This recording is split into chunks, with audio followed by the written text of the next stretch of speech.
Hello there guys, welcome back to Younes Talks Football, welcome back to a brand new video. I hope all of you are doing well today. This is a double upload day. We've got things kicking off left, right and centre. We're going to go over the just announced England squad, as well as some other bits of news that's happened. I do want to let you guys know that there has been a little update in regards to Pochettino and all of that. And it seems like Florian Plettenberg has come out and said that Pochettino could be a target for Bayern Munich. And we are expected to hear a decision from Chelsea today or tomorrow. So things are about to kick off. I will go into more detail in regards to that and what we hear up until later on. That will be the second video of the day, so make sure you guys are here. But for this one, let's start off with reacting to the England squad, the provisional Euro 2024 England squad that has been announced by England and has been done by Gareth Southgate. I know, unfortunately, we're going to the Euros one more time with Gareth, but his squad is here, and I have to say, I am bewildered. My jaws hit the floor with some of the names that are not here and some of the names that are here. It's definitely something to take in. So without further ado, let's get right into it. Here's the England squad for, well, the provisional squad for Euro 2024. Let's get into it. So, confirming the Three Lions pre-Euro 2024 training squad. Now, this is a training squad. There will be names that will be removed from here. If I'm not mistaken, 26 will become 22. So 4 names will not be going to the Euros, but they will be training with England up until that is announced. Here's the squad. Henderson, Pickford, Ramsdale, and James Trafford. Defenders, Branthwaite is in. Lewis Dunk, Joe Gomez, Mark Gurhey, Esri Konsa has made it. Harry Maguire, somehow still here, of course. Jarrell Quansah is in. Luke Shaw, John Stones, Kieran Trippier and Kyle Walker. Alexander-Arnold, Conor Gallagher, Curtis Jones, Kobe Mainoo has made it. Declan Rice, Adam Wharton has made it. Jude Bellingham, Jared Bowen, Eze is in. Phil Foden, Gordon, Grealish, Harry Kane, Maddison, Cole Palmer, Saka, Ivan Toney has made it in, and Ollie Watkins. Now, there are names here that, well, there are names that I'm about to show you that are not here, right? They're not in the squad. Check these out. The names that have missed out: Marcus Rashford, Sancho, Chilwell, James, Jordan Henderson. Who would have thought of that one? Calvin Phillips, Nick Pope, Raheem Sterling, Levi Colwill, and Ben White. Unbelievable. Look at those names that have not made it. Gareth Southgate, I have to be honest here, has actually picked the squad based on form. This is why my jaws hit the floor. Because technically, he's done the right thing. Maybe bar a couple of names that I think we might disagree on. One name being maybe Jadon Sancho. How has Sancho missed out? But at the same time, you look at who's more than likely going to play ahead of a Sancho, and they definitely deserve to be in the England team more. A Levi Colwill perhaps, right? We know that in defence, there's been other names called up out of the blue. I mean, Quansah is in. Branthwaite is in. Konsa is in. Levi Colwill misses out. But Levi Colwill did have an injury for a portion of time and has only just come back in terms of training and didn't even play under Pochettino towards the end of the season. So that's that. Another one. Reece James is out. Ben Chilwell is out. Those, to an extent, you can understand. They've not played much of the season. But Luke Shaw's made it in. That's the one that sits with me and I go, what? How the hell did Luke Shaw make it? Anyway, so apart from that, the rest makes sense. It makes sense. Some might say the defense is lower in terms of quality that we're probably used to. To be fair though, now look, I would say that there are defenders there that maybe we're not too familiar with that probably just do deserve the England call-up. You know, Konsa has been brilliant this season, right? And Kwanzaa, there's Konsa and Kwanzaa, right? Jarrell Kwanzaa and Ezri Konsa. Konsa's been class. Kwanzaa has been quite decent. You look at others that are there. Lewis Dunk, reliable. Branthwaite, reliable. Joe Gomez, even Mark Gurhey's been brilliant for Crystal Palace. So there are names there that you'd probably look and go, would we? But they do deserve to be in this team. They do.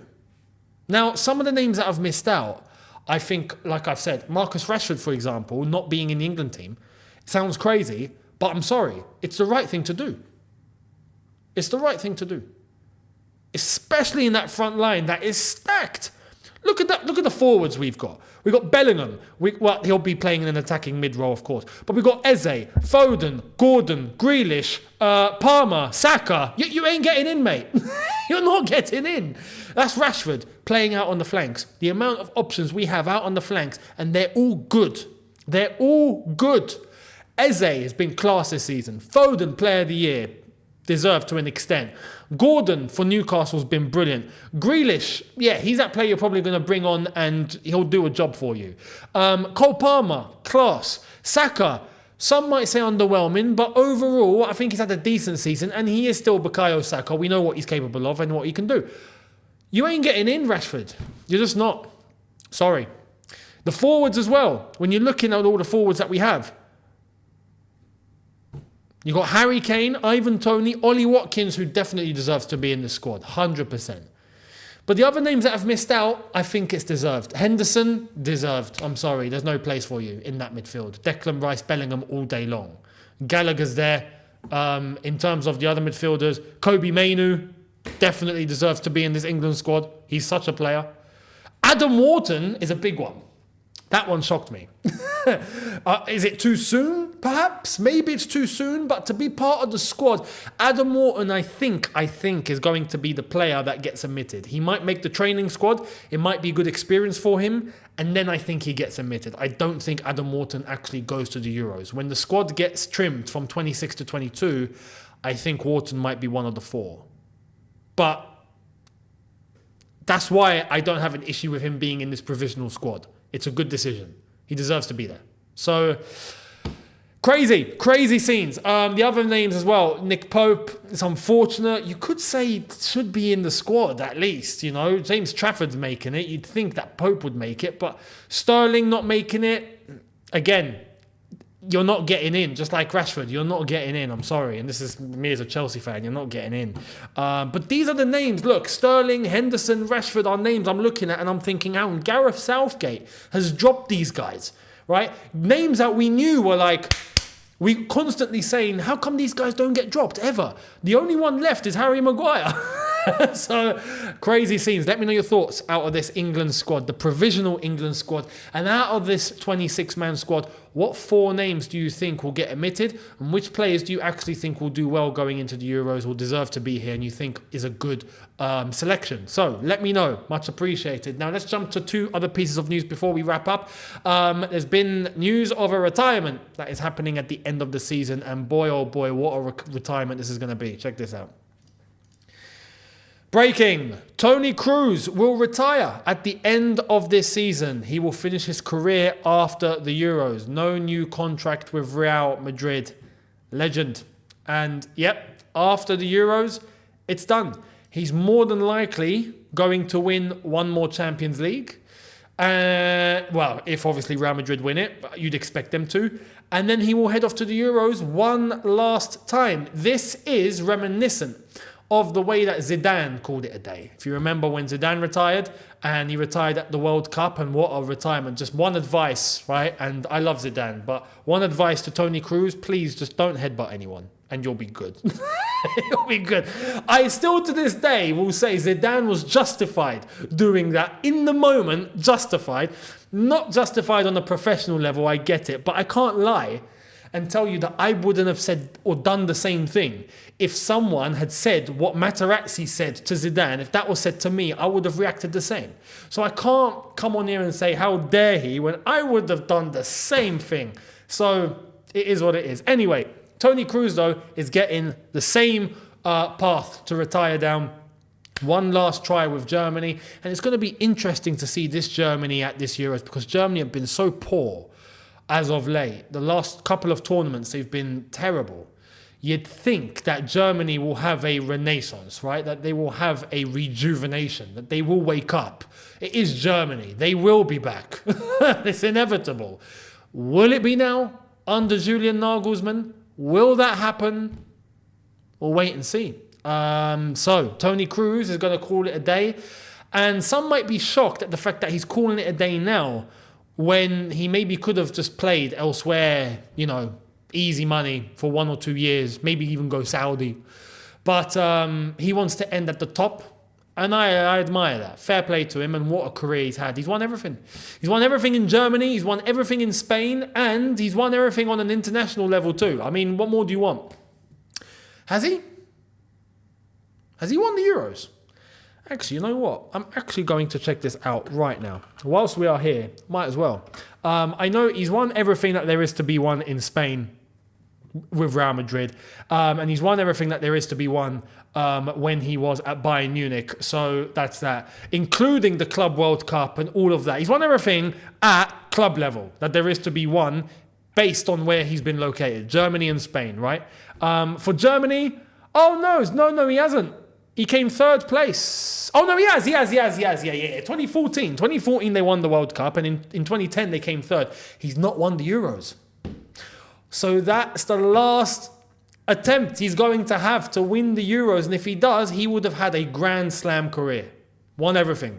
So I guess good luck to Toni Kroos. And how fitting would it be for him to do it with Germany in Berlin? At home. It would be the best possible way for him to retire. You cannot get a better retirement than that. So I have to say, I hope England go there and do it. If we don't, I wouldn't mind seeing Toni Kroos do it. And that's coming from an England fan. I don't normally would want Germany to win, but there you go. It is what it is. Good luck to Toni Kroos in his retirement. What a career he's had. Absolutely immense. Let me know your thoughts down below. What a player. Absolute class. Now, someone that could be leaving, this is a shock. No one's expected this. Ederson could leave Man City in the summer transfer window in case of a good proposal. It's a possibility. There's already interest from Saudi Pro League clubs, with Ederson considering possibilities at the end of the season. It will be up to the player. This is wild. Ederson. How has this happened in terms of... Out of the blue, you'd think that someone as stable as Ederson in a team like Man City, and he's not exactly 40, he's 30. He's not old. For a goalkeeper, he's still young. He's still got 10 years in him if he's serious.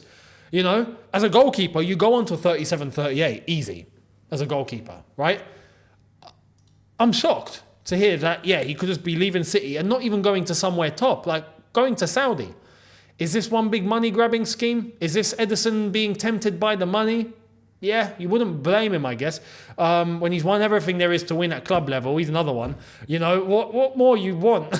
The next thing to do is try and accumulate as much cash as you can before you call it a day. But this is the problem. He's not close to retirement yet. So this is where I am also asking, if he's up for grabs and clubs now know that he has his head turned, will top clubs come in for him? This is where I also look to Chelsea, maybe. You know, put in a bid.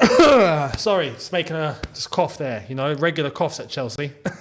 So, no, it's insane to hear that, there's an actual chance that Ederson could be leaving Manchester City at this moment. We do know that Pep Guardiola is more than likely to be leaving the end of next season. So he'll probably have one more year and then calling it a day. So is it because of that as well?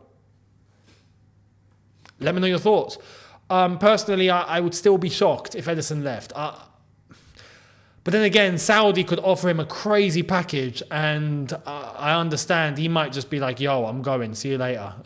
Because it is what it is. You're making that much money. He could be offered 150 million a year or something stupid, and he would go. And I wouldn't blame him. So let me know your thoughts. Do you think Ederson will leave Man City to go for the money? Or do you think other clubs might come in now that they know there's a possible interest? Let me know. Or do you think he stays?